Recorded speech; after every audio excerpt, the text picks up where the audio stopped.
The plastic grocery store cake box bumps against my hip as I fumble with my house key. Vanilla with buttercream frosting, decorated in soft pink swirls. Nothing fancy. Just a small reminder that today matters, even if no one else remembers. Inside, the familiar scent of pot roast fills the air. Mom always cooks pot roast on Tuesdays, birthday or not. The kitchen calendar hanging by the refrigerator still shows last month's page. My 30th birthday unmarked in its little square. "Clara?" Dad's voice carries from the dining room. "That you?" "Yes, just getting home from work." I slide the cake box behind the fruit bowl, smoothing my cardigan. The same one I wore yesterday and the day before. The same one Dad said made me look like a librarian when I bought it. The dining room falls silent as I enter. Mom and Dad sit at opposite ends of the table, the overhead light casting shadows across their faces. Dad's fork scrapes against his plate with military precision. Mom's eyes stay fixed on her green beans, each one cut into identical pieces. "You're late," Dad says, jabbing his fork toward the empty chair. "Sorry, traffic was backed up on Lincoln." I sink into my seat, the wood creaking beneath me. A plate waits at my place, the pot roast already getting cold. I stop to pick up. "Your mother and I need to talk to you." Dad sets down his fork. The tines align perfectly with the edge of his plate. My throat tightens. I reach for my water glass, buying time. "What about?" Mom's fork freezes halfway to her mouth. A green bean dangles, then falls. "You're 30 now." Dad's voice carries the same tone he used when telling me my childhood dog needed to be put down. Time to stop freeloading. We want the house back to ourselves. The words hit like a physical blow. My fingers go numb around the water glass. "Freeloading?" "Douglas," Mom whispers, but she doesn't look up, doesn't defend me. 6 years is long enough. Dad cuts another piece of meat, precise and careful. "You moved back during that pandemic mess, and we understood then. But this arrangement has gone on too long." Arrangement. Like I'm a furniture rental they're tired of. Like I haven't spent 6 years keeping this household afloat. The memories flash rapid fire. My first pandemic paycheck split between their mortgage and groceries. The utilities I quietly transferred to my name when their credit card was maxed out. Car insurance payments, property taxes, home repairs all silently covered as my own savings dwindled. "You're not doing anything special," Dad's voice echoes from countless past conversations. "It's called being part of a family." Family. The word tastes bitter now. "I see." My voice comes out steady, surprising me. "The training of years, stay calm. Don't react. Keep the peace holds firm even now." "We're not trying to be harsh." Dad dabs his mouth with a napkin. "But you need to stand on your own feet. Find your own place. Live your own life." Mom's silverware clinks against her plate, a sharp, discordant note. I push back from the table. The legs scrape against hardwood. Mom doesn't wince at the sound for once. "When?" "End of the month should be plenty of time." Dad reaches for his sweet tea. "That's more than generous." Generous. Like the $82,000 mortgage I've been paying. Like the 70% of household expenses that disappear from my account each month. Like the emergency fund I built while they drained their savings on golf club memberships and timeshare presentations. I understand. I stand, my chair forgotten behind me. The cake sits hidden in the kitchen, 30 candles still in my purse. What a fool I'd been, hoping this year would be different. "Clara." Mom's voice finally rises, weak and wavering. "We do love you." Love. Another word that's lost its meaning. I climb the stairs to my bedroom, each step measured and calm. The door closes softly behind melodramatics, no slam doors or tearful accusations. Inside, a half-packed suitcase already waits in my closet. Some part of me has known this day was coming. Has been preparing for it through every dismissive comment, every financial drain, every moment my generosity was rewritten as obligation. I need to start packing. The suitcase's handle is cool under my fingers. 6 years of receipts and bank statements hide beneath winter sweaters, each one meticulously preserved. Each one telling the truth they've tried so hard to bury. Downstairs, dishes clatter in the sink. The normal rhythm of a normal evening, as if they haven't just shattered what remained of our family. But they're right about one thing. It's time for me to leave. Just not in the way they expect. My fingertips brush against the hidden groove in my closet's back panel. One gentle push and it slides away, revealing 6 years of truth stacked in neat manila folders. The overhead light catches on color-coded tabs. Mortgage payments in red, utilities in blue, groceries in green. Every receipt, every bank statement, every canceled check, preserved like artifacts from a lost civilization. The latest folder sits on top, still crisp. Inside, yesterday's bank statement shows my account balance dropping below $3,000 for the first time since college. My hand trembles as I pull out the mortgage receipt from 2 weeks ago. $1,100 transferred from my account to Wells Fargo, same as every month for 6 years. Below that, a printed email chain between Dad and Aunt Susan. Clara barely contributes. Lives here rent-free while your brother and I struggle to maintain the house. The timestamp shows last Tuesday, the same day I paid the property tax bill. Barely contributes. The words burn in my throat as I spread the papers across my bedroom floor. Bank statements fan out like fallen leaves, each one telling its own story. My savings account dropping from $45,000 to $2,800. Their accounts growing by almost the same amount. Every mortgage payment, every utility bill, every grocery receipt forming a paper trail of their betrayal. My phone buzzes. Another message from Mom about my teenage tantrum. I silence it without looking. The evidence wall demands my attention. 6 years of financial history organized with the precision Dad taught me as a child. Always keep your records straight, Clara. You never know when you'll need proof. He taught me too well. A post-it note marks the document that broke my heart last month. Dad's country club membership renewal. $5,000 while I ate ramen for lunch. The paper crinkles under my fingers as I add it to the wall. My laptop screen glows with pending transactions. Each website feels like a small victory.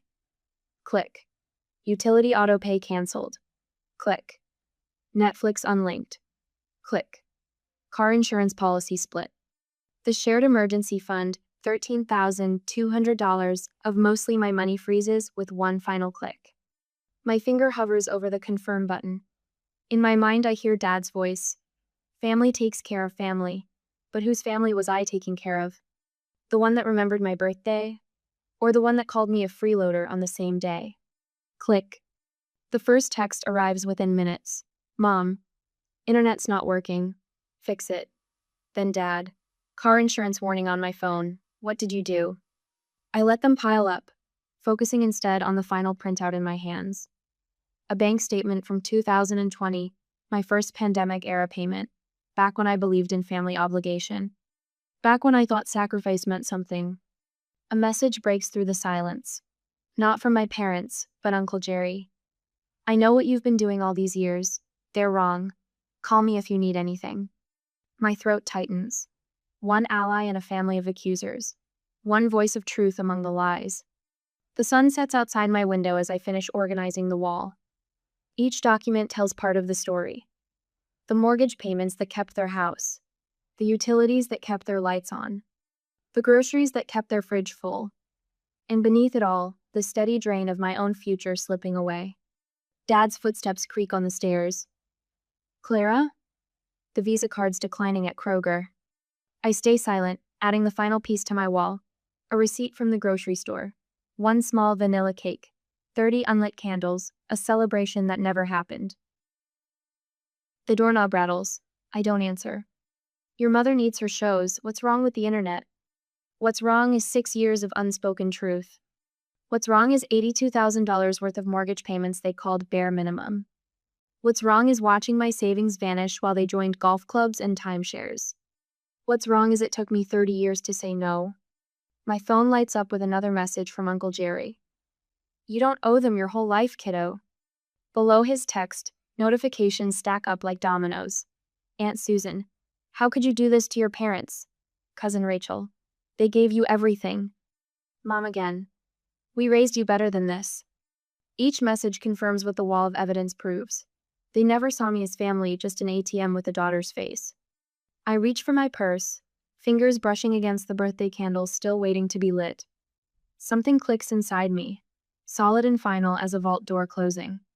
The girl who nodded and paid and stayed quiet died yesterday at the dinner table. Today, I'm someone else. My fingers fly across the phone screen, typing a response to Uncle Jerry. Thank you for seeing the truth. Dad's voice rises from the hallway, sharp with the first edge of panic. Clara Elizabeth Monroe, open door right now. I look at my wall of proof. 6 years of receipts, 6 years of transfers, 6 years of watching my future shrink while theirs expanded. All of it meticulously documented, carefully preserved, waiting for exactly this moment. Clara, the old me would have opened the door, would have apologized, would have transferred just enough money to restore their comfortable lives. But the old me didn't survive my 30th birthday. I turned back to my laptop, fingers steady now as I type one final email. To myself, with copies of every statement attached. Subject line: The cost of family, 2020-2025. Send. Some daughters get cards on their birthdays. Some get calls or cakes or simple words of love. I got the truth. And the truth, as they say, sets you free. The next morning, the grocery store ceiling lights flicker as I slide my credit card into the reader. Behind me, Mom clutches her coupons, each one cut with surgical precision. The cashier scans the last can of green beans. Card declined, the cashier says. Mom's fingers tighten around the coupons until they crinkle. That's impossible. Clara always puts money in that account. Always. The word hangs between us like a closing door. Try this one instead. She fumbles in her purse for the emergency credit card. The one I've been paying the minimum balance on since 2020. The reader beeps again, declined. A line forms behind us. The ice cream in our cart begins to melt, vanilla running in slow rivulets down the carton. Mom's face flushes the same shade as her coral lipstick. I'll need to cancel this order, she whispers to the cashier. My phone buzzes in my pocket as we leave. I dropped her home and went to meet Erica. Dad's number flashes on the screen, his contact photo from last Christmas staring up at me. I let it ring. 3 more calls light up my screen before I reach Erica's apartment. Each one from a different family member. Aunt Susan, Cousin Rachel, Uncle Mike. The same people who smiled and nodded when Dad bragged about his financial wisdom at family gatherings. A text from Dad pops up. After all we've done for you? The words blur as tears finally break free. All they've done for me. Like charging me rent while I paid their mortgage. Like telling relatives I was irresponsible while I covered their car insurance. Like forgetting my birthday while I kept their lights on. I park in the visitor spot at Erica's complex, but can't make myself open the door. My phone lights up again. A voicemail from Dad. You ungrateful little, his voice thunders through the speaker. I'm telling everyone how you abandoned us. Your mother's crying. Is that what you wanted? To break your mother's heart? The timestamp shows 2:47 p.m. Right when his truck insurance card would have shown coverage terminated on his phone. Another call, this time from Mom's friend Barbara at church. Clara, honey, your mother told me what happened. How could you cut off their internet during her favorite show? She needs that connection. I silence the phone and rest my forehead against the steering wheel. The leather cover is cool against my skin, grounding me in this moment. In this choice. Erica's apartment sits on the 2nd floor, tucked behind a massive oak tree. The steps creak as I climb, each one carrying me further from the life I've known. My overnight bag bumps against my leg with each step.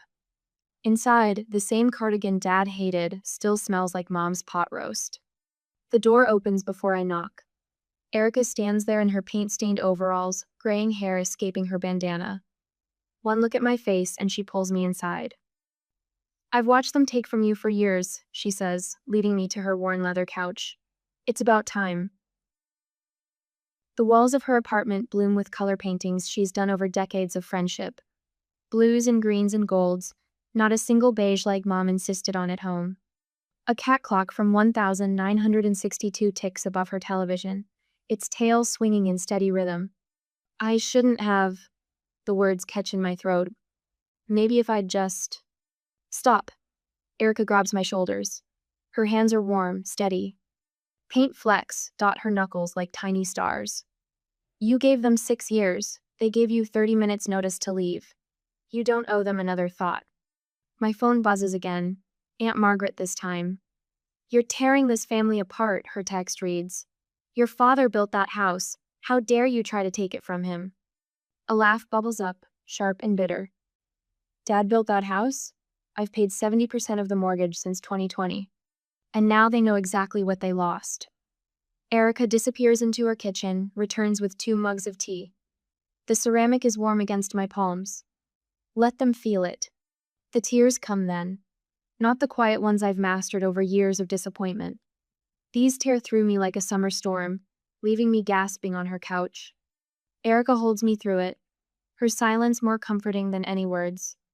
When the storm passes, I find myself staring at her walls again, at the freedom in those colors, at the life she's built on her own terms. I can't go back, I whisper. Good. She squeezes my hand. That's the smartest thing you've said in 6 years. My phone lights up with another text. This one from the church secretary. Your father says you've abandoned them in their time of need.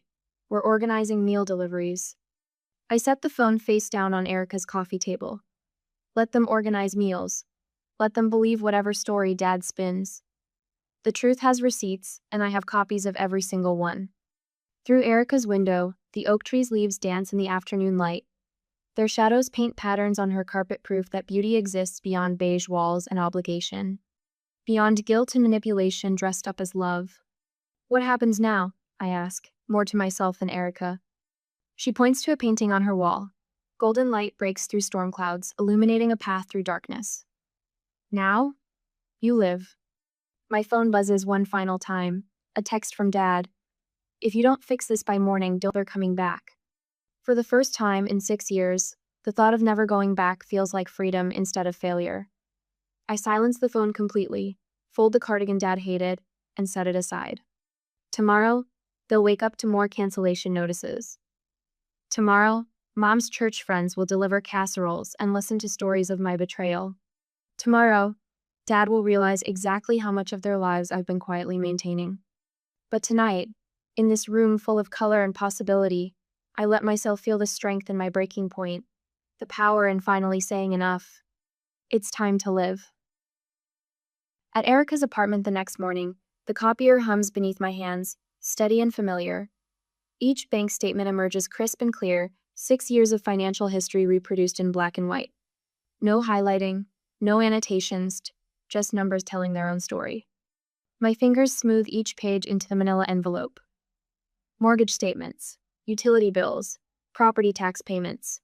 Transaction history is showing the slow drain of my accounts while my parents' savings grew. Raw data, impossible to dispute. An hour later, Pastor Williams's office door stands half open, morning light spilling onto the worn carpet.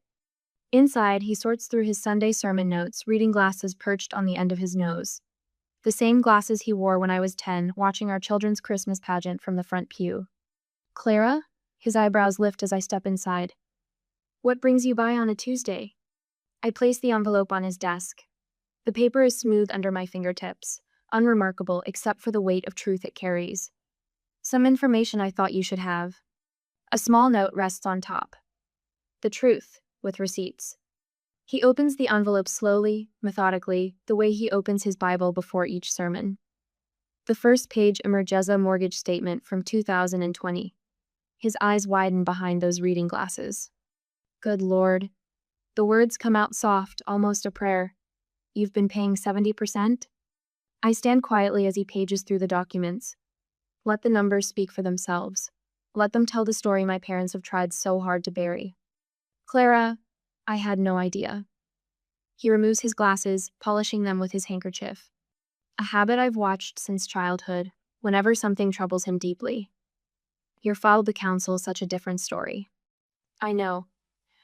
The words come out steady, certain. No anger, no accusations, just truth. Pastor Williams's hands tremble slightly as he returns the papers to their envelope. I'll need time to process this. Take all the time you need. I turn toward the door, then pause. I'm not asking you to take sides. I just thought someone should know the whole story. The truth spreads through our small town like a stone dropped in still water. Ripples of revelation touching one person after another. Mrs. Henderson at the grocery store catches my eye over the produce display. I heard about the mortgage payments, dear. My Harold and I had no idea. Her weathered hand pats mine, rough from decades of gardening. You're a good daughter, maybe too good. At Sunday service, the usual crowd of sympathizers around my parents' pew thins noticeably. Heads turn when Douglas stands to make announcements, whispers following his words about family loyalty with new understanding. Even the parish council meeting minutes tell the story. My father's complaints about my abandonment meet silence instead of support. The same council members who once nodded along now study their coffee cups, the weight of receipts and bank statements heavy in their minds. The doorbell at Erica's apartment chimes on a Wednesday evening. Through the peephole, I see them, Douglas and Irene, standing awkwardly on the welcome mat. Irene clutches her purse like a shield. Douglas wears his Sunday suit, the one reserved for important business meetings and funeral homes. I'm not sure this is a good idea, Erica says from behind me. Want me to tell them you're not here? I shake my head. No, I can handle this. They've rehearsed their opening lines. I see it in the careful way Douglas straightens his tie, how Irene's fingers twist her wedding ring. The same preparations they made before asking the bank for loan extensions, before convincing relatives to invest in Douglas's failed business ventures. Clara, my father's voice carries that familiar tone of reasonable authority. We've come to talk things through, like family should. I leave the security chain latched, speaking through the narrow gap. I'm listening. This situation has gotten out of hand. He glances at the neighboring apartments, lowers his voice. These stories spreading around town, the damage to her reputation. You mean the truth spreading around town, I correct quietly. We're willing to forgive your emotional reaction. Douglas straightens, a businessman preparing his final offer. But we need you to release the emergency fund. Immediately. The old fear flutters in my chest, the urge to give in, to keep peace at any cost. But it fades quickly, replaced by a calm certainty. I've given enough. If you force our hand, Douglas's voice hardens, we'll have no choice but to tell everyone. Tell them what? The words come out gentle, almost curious. That I paid 70% of your mortgage? That I covered the property taxes while you joined the country club? That I drained my savings to keep you afloat while you called me a freeloader? Irene flinches. Douglas's face reddens. Everyone already knows. I meet their eyes through the gap. I didn't have to say a word. The numbers spoke for themselves. My phone buzzes later that night, their numbers flashing on the screen. Once, twice, 3 times. Each call easier to decline than the last. In Erica's spare room, I stretch out on the futon that's become my temporary bed. The weight of financial obligations no longer presses on my chest. No mortgage payments to calculate, no utility bills to juggle, no constant mental math to ensure their comfort. For the first time in 6 years, I breathe freely. The truth is out there, carved in the bedrock of bank statements and payment records. Not through drama or accusations, but through the quiet power of undeniable facts. My finger hovers over the phone as it lights up again. Douglas's number. I press decline and turn out the light. Some battles are won not with shouting, but with silence. Some victories come not from what you say, but from what you finally stop saying yes to. Tomorrow, they'll try again. But tonight, in this quiet room, I am finally free. Uncle Jerry's voice cuts through the murmur of family voices in Aunt Patricia's living room 3 days later. I've seen the bank statements. Leave her alone. My coffee cup freezes halfway to my lips. Across the antique coffee table, Douglas's face flushes crimson. The annual Monroe family gathering stretches into uncomfortable silence as 30 pairs of eyes dart between us. Now, Jerry, Douglas starts, his hands spread wide in that familiar placating gesture. You don't understand the whole situation. 6 years of mortgage statements. Uncle Jerry pulls a manila folder from beside his armchair. Utility bills, property taxes, all with Clara's name on them. Papers rustle as he opens the folder. Want me to start reading the numbers? Aunt Patricia's crystal wind chimes tinkle softly through the window. A clock ticks somewhere in the silence. I set my coffee cup down with a quiet clink. This is a private family matter, Douglas says, his voice carrying that dangerous edge I remember from childhood arguments. We are family. Uncle Jerry's weathered hands smooth the papers. That's why I'm speaking up. Someone needs to tell the truth about what you've done to your daughter. Irene stands abruptly, her cardigan clutched tight around her shoulders. Douglas, we should go. But the damage is done. I watch realization dawn on my relatives' faces as they process Uncle Jerry's words. Cousin Sarah's mouth forms a small O of understanding. Great Aunt Martha shakes her head slowly, her arthritis-twisted fingers gripping her cane tighter. 70% of the mortgage, Uncle Jerry continues, ignoring Irene's attempt at escape. Every month for 6 years. while you told everyone she was financially irresponsible. Douglas grabs his car keys from the side table. The brass bowl they land and rattles against the wood. We're not discussing this here. They flee. The front door closes behind them with a decisive click. In their wake, the room fills with whispers and sideways glances. Uncle Jerry catches my eye and nods once. I return the gesture, gratitude tightening my throat. A month later, I park in front of my old house. The lawn needs mowing. Dead petunias droop in the window boxes Irene used to tend obsessively. The screens on the front windows hang slightly askew, and paint peels around the doorframe. Douglas opens the door before I knock. His polo shirt hangs loose around his shoulders. Clara. He steps back, a movement that might look like welcome to someone who didn't know better. Bills cover the kitchen table where we used to eat Tuesday pot roast. Late notices with red stamps peek out from beneath utility statements. Irene sits in her usual chair, a calculator and checkbook in front of her. We need to talk about the house payment, Douglas says. The authority in his voice sounds hollow now. We might lose the house. I pull out a chair, noting how Irene flinches at the scraping sound. You still have 30% of the mortgage to pay. My voice stays steady. Exactly your share. But that's not, Douglas stops, swallows. We're your parents.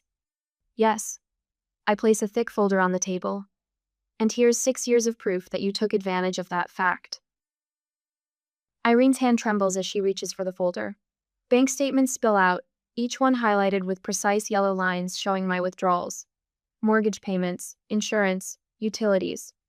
Property taxes. All carefully documented. Mrs. Henderson brought this up at Bridge Club last week. Irene's voice barely carries across the table. She asked if it was true that you'd been paying our bills all this time. The truth has a way of spreading.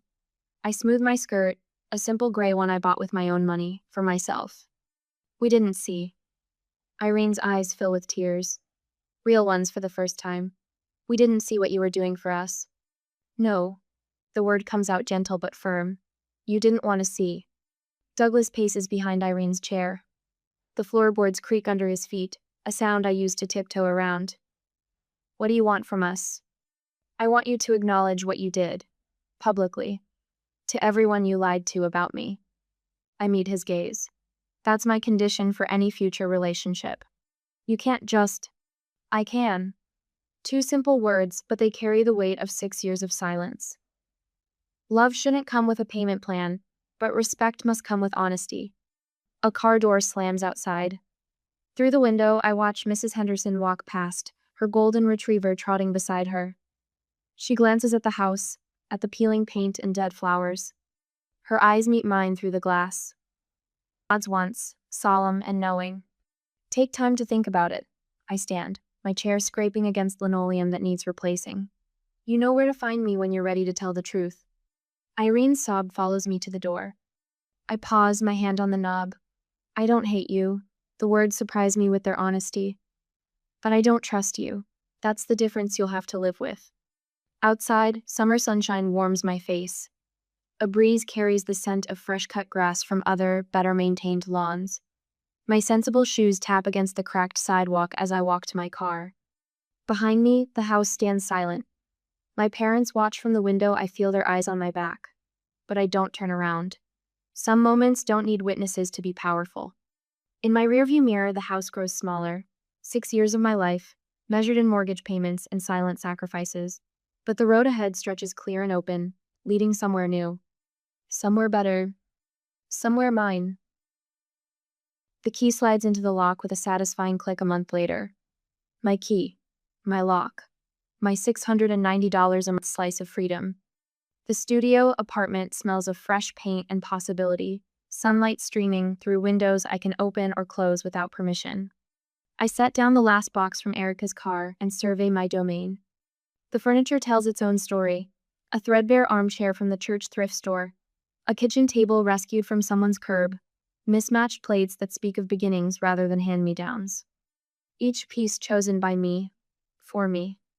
The walls glow pale blue in the morning light. Not the respectable beige my mother insisted upon, not the buttercream yellow that suits a family home. Just blue. My blue. The color of summer skies and robin's eggs and everything that speaks of fresh starts. The birthday candle sits on my window ledge, still wrapped in its thin paper sleeve. 30 years old, never lit. I touch it gently, remembering the cake hidden behind the fruit bowl all those months ago. But the ache has mellowed, transformed into something wiser.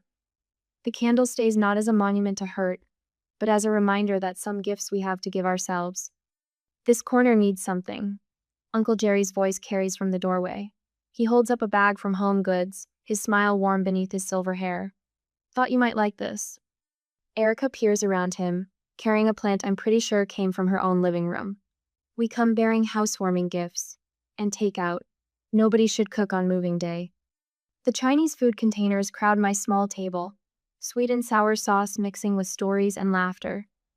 No tension thrums beneath the surface. No careful weighing of words. Just the simple pleasure of people who want nothing from me except my company. You seem lighter, Erica says, stealing my last egg roll.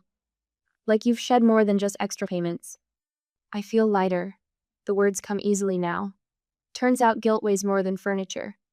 Uncle Jerry nods, understanding in his faded blue eyes. Your mother called again yesterday. Wanted to know if I'd talk to you about the emergency fund. My chopsticks pause halfway to my mouth. 6 months ago, that statement would have sent me spiraling into explanation and justification. Now I just shrug. Did you? Told her I wasn't her messenger service. He winks. And that she raised a daughter smart enough to know her own mind. The evening settles into comfortable silence. Through my window, I watch the sunset paint the sky the same shade as my walls. A text lights up my phone, Mom again. I let it sit unanswered.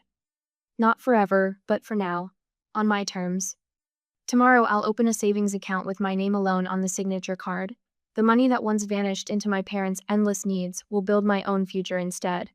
Small deposits, safe harbors. Seeds planted in soil that's finally mine to tend. The housewarming gifts wait to be unwrapped.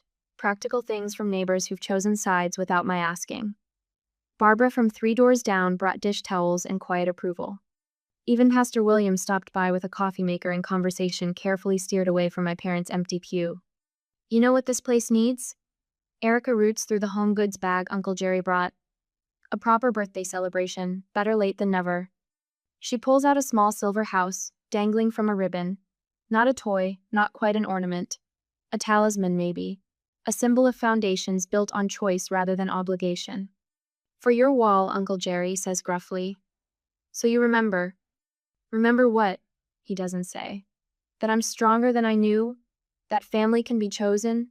That sometimes the bravest thing is simply opening your own door with your own key? I hang the silver house where the morning sun will catch it. Let it shine like a beacon, like a promise. Like the future stretching out before me, unmarked and mine to explore. The text from Mom still waits, glowing softly in the growing dark. I'll answer it tomorrow or maybe the next day, when I'm ready. When the words come from strength rather than habit. After all, I have time now. A whole new chapter, written in pale blue and possibility. And this time, I'm holding the pen.